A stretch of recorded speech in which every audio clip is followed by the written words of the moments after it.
Hi everyone, this is attorney Maria Baler from the law firm of Samuel, Sayward & Baler, located in Dedham, Massachusetts, where we focus our practice in the areas of estate planning, elder law, and estate and trust administration. Welcome to this week's edition of Smart Counsel for Lunch. Today I'm going to talk to you about a well-established estate tax saving strategy that the Department of Revenue has decided to scrutinize recently.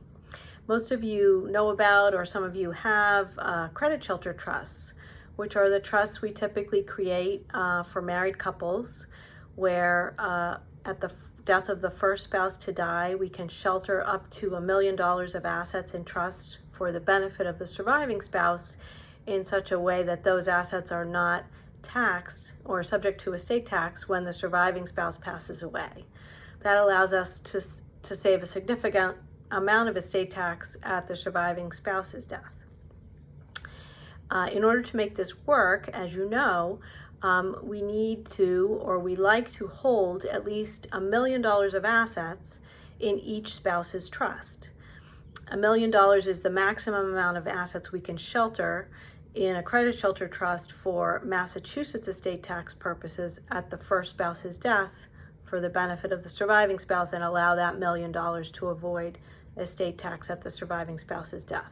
So we like to have $1 million in each trust so that no matter who is the first spouse to die, the husband or the wife, spouse one or spouse two, we will save estate tax in the same way.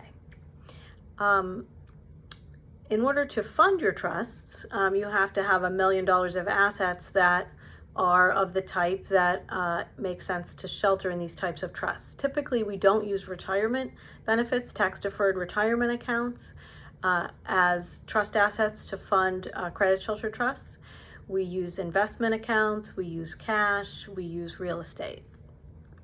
The Department of Revenue has chose to scrutinize situations where we might have a jointly owned home, where husband and wife own it jointly, and we decide we want to use the value of the real estate to fund one spouse's credit shelter trust. So we transfer that property from both spouses into the name of just one spouse, or into the name of that one spouse's credit shelter trust, so that when that spouse dies, the home is part of their trust and the value of that home is sheltered for the benefit of the surviving spouse, but will not be subject to estate tax when the surviving spouse passes away. The problem with this is that the surviving spouse typically continues to live in the house, as you would expect. When they pass away, what the Department of Revenue is now saying is that because that surviving spouse once owned an interest in that house, but transferred that interest to their spouse, but continued to live in the house that they transferred their interest in, that their half of that house is still part of their estate for estate tax purposes and subject to estate tax at the surviving spouse's death, even though it's no longer owned by the surviving spouse, but is owned by the trust of the first spouse to die. So this is a real difference in the Department of Revenue's long-standing policy on this type of planning. This is planning that has been going on for decades, using credit shelter trusts, using homes to fund credit shelter trusts without the house being includable in the estate of the second spouse to die. So this is where we are now. The Department of Revenue has taken this position on spousal property, even though federal law and previous revenue rulings have said that as between spouses, this is not a position that's correct. There is a group of Massachusetts estate planning attorneys that are now trying to meet with the Department of Revenue to discuss this further, understand their position, and perhaps try and persuade them to change it. As of now, there has been no taxpayer who has chosen to challenge that Department of Revenue position in court, but we expect that will eventually happen. And if it does, perhaps the court will rule on it.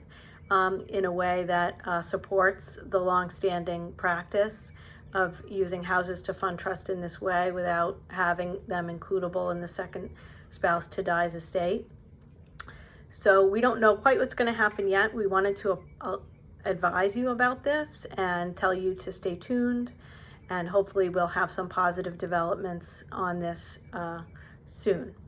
In the meantime, we will certainly keep, this position of the department in mind when we're doing planning for our clients, and advise them of the pros and cons of using homes that are jointly owned to fund only one spouse's trust. If we've used the home to fund credit shelter trusts of both spouses, this is not an issue. It's only when the house is in one spouse's trust and not the other. We hope you found this informative. Thanks for watching. If you enjoy our videos, please like them and subscribe to our YouTube channel so you can be advised when we post other videos, which we try to do once a week. And have a great day. If you have any questions on this, or if one of our attorneys can assist you in any way, please feel free to reach out to the office, and we'll schedule an appointment and be happy to talk with you. Thanks again. Take care.